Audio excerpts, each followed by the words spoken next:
When someone makes a film, they have vision, an imagination of how the movie should look, what it should feel and sound like. They know the themes, the story, the way the camera should move or not move. They know what edits should be made, when and where to make them, all of this controlled by a single person, the movie's director. This role has massive responsibility. More than any other in the production crew, they are, in a sense, the very essence and origin point for producing a film with a quality standard. But there's a catch. There are so many directors in the world, many follow the standard procedure for making film, the rules of cinema. But just like the amount of directors there are in the world, there are only so many rules to go around. But some directors shine through this, they break through that barrier of rules, and we get something truly unique. Whether it's the artistic style or the methodology of the camera, or the themes of the movie, there's always familiar, nostalgic, déjà vu. The director, it imposes style on the film, and more often than not, something particular to the director itself. Something only they could do, only they could think of, only they, the most brilliant of directors, could pull off with a straight face. You've likely seen one yourself, a movie or television show, but you've likely noticed something, whether you realise it or not. Something seems familiar, and that's where the director comes in. His style, you recognise it subliminally, you think I know who made this. And who knows, maybe you're right.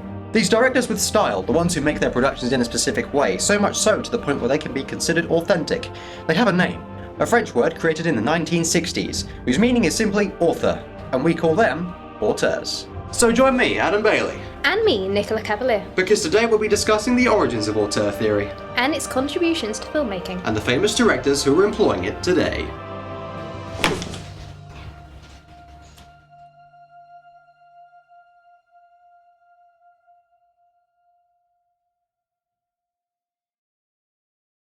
The theory of auteurism in its simplest form has three categories of expertise to become what the world of cinema would credit as an authentic auteur. Three layers dubbed technical, stylist, and auteur.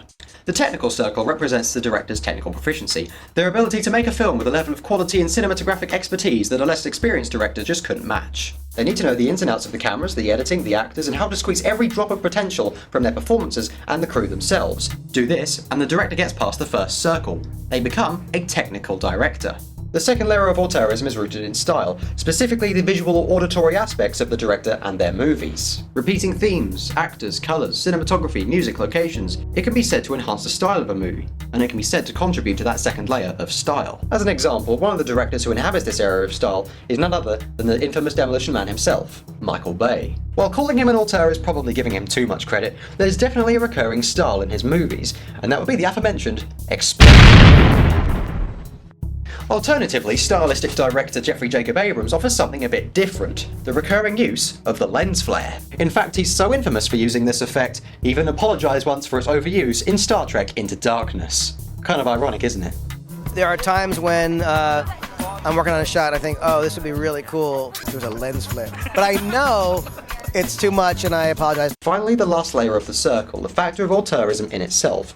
Is the director the one calling the shots, the one leading the quality of the film forwards by the force of their own will, and ensuring that both their technical and stylistic prowess reign supreme on the set? That's what makes an auteur. They aren't so much a director as they are a commander, a voice of God laying down their rules for the film. The author writing their film, their vision set in stone to be followed to the letter by the production crew.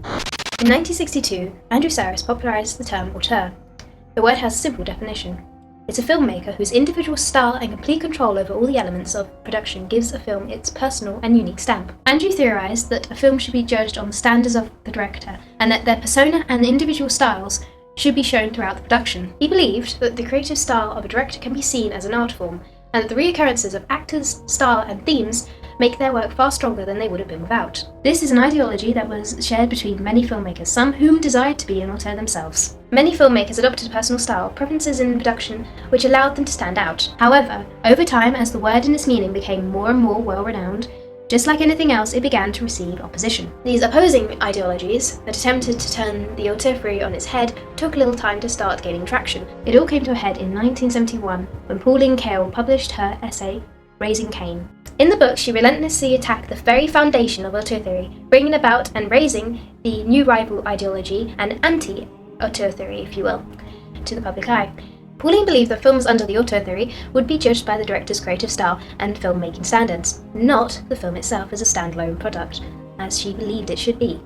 In an interview with Sir Francis Davis for The New Yorker, she said, "It's sometimes discouraging to see these directors' movies because there's so much repetition. The auteurs look at this to be a sign of the director's artistry, that you could recognise his movies, but it can also be a sign that he's a complete hack." We've already been over some of the less renowned auteurs, but let's spin back around for a minute and cover some examples from some of the greater, more favourable film auteurs.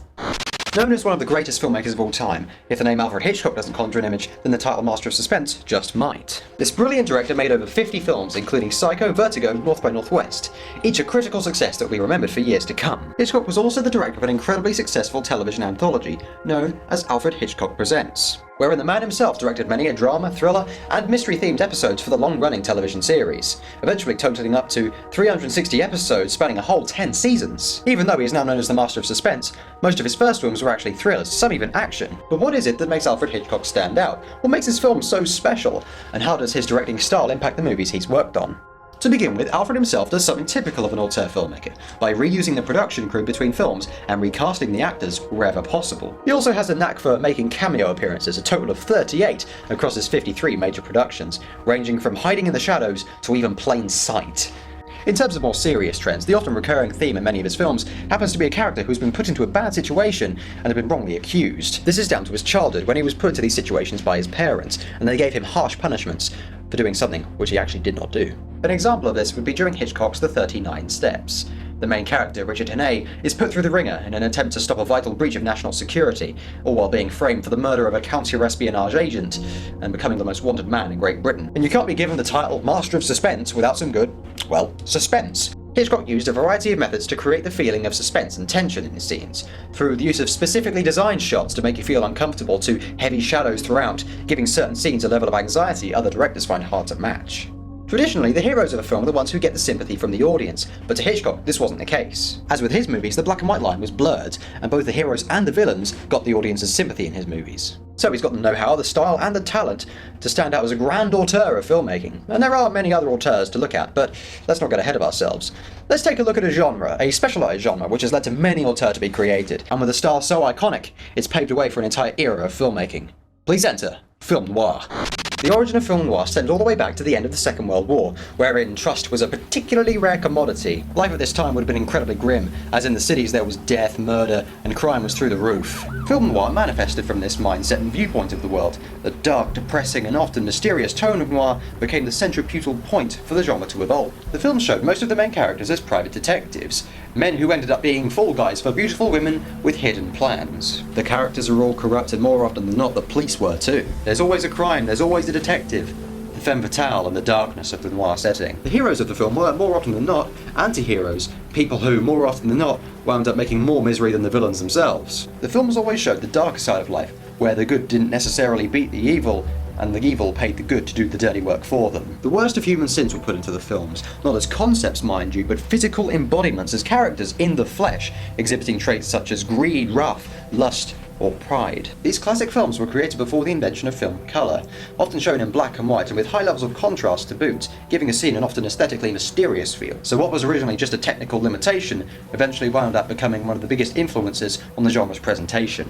Alfred Hitchcock, the director we just mentioned, was a big fan of the noir genre. In fact, some of his most popular films were created as part of the noir genre, such as Dial M for Murder and The Man Who Knew Too Much. But what makes noir so particularly specialised? Why is it so iconic? What are the tropes of the genre? And how does neo-noir, meaning modern noir, inherit these traits? Well, let's take a look at one of Hitchcock's movies, particularly the 1956 drama noir known as The Wrong Man. This film is based on a true story about a man who was wrongly accused for a crime that he did not commit. Christopher Bailstra is the lead character and works in the Stork Club.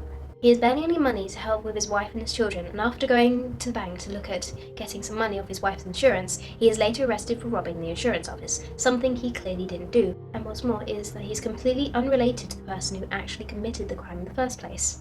Much like other film noirs, there are a few private detectives and policemen that play a part in the narrative. However, in the film they are not shown as good guys per se, but more intimidating than anything else. For example, in one scene, Christopher is dragged into a vehicle by a small group of detectives, and both of their appearances and dialogue seem to imply that they aren't really the most respectable figures of the law. The message is further emphasized due to the fact that the vehicle is not marked, and the only proof of identification they have as characters is the police badge. Although this trope is shown throughout the film, other characteristics such as the femme fatale cannot be seen. Other noir tropes in film are still present, such as the use of black and white and the incredibly dark setting characterised by shadows and night vibes of the city. Although the use of black and white is more likely down to the technical limitations at the time of the film, and less of the stylistic choice from Alfred himself.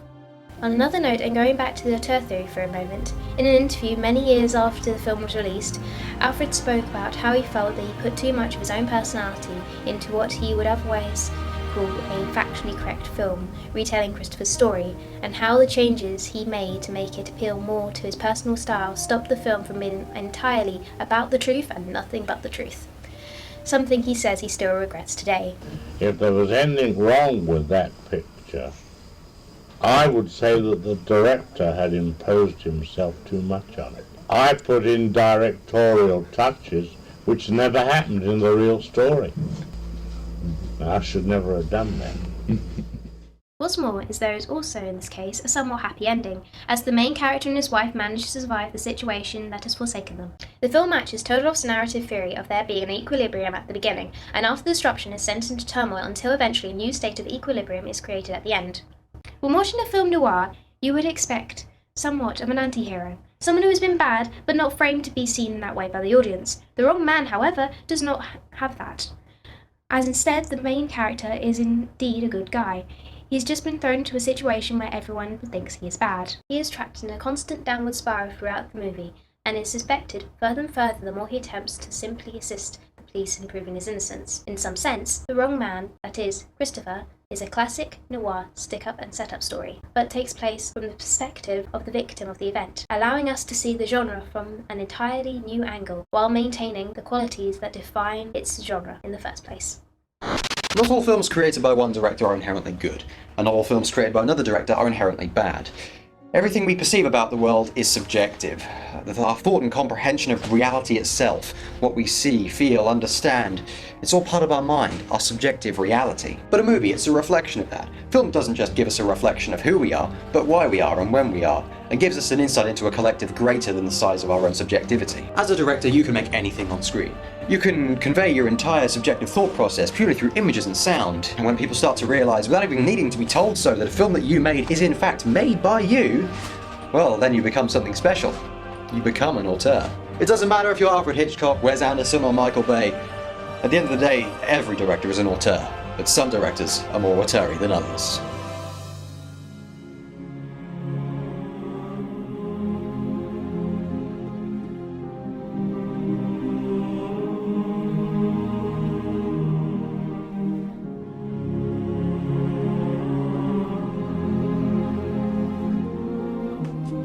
And now for something completely different.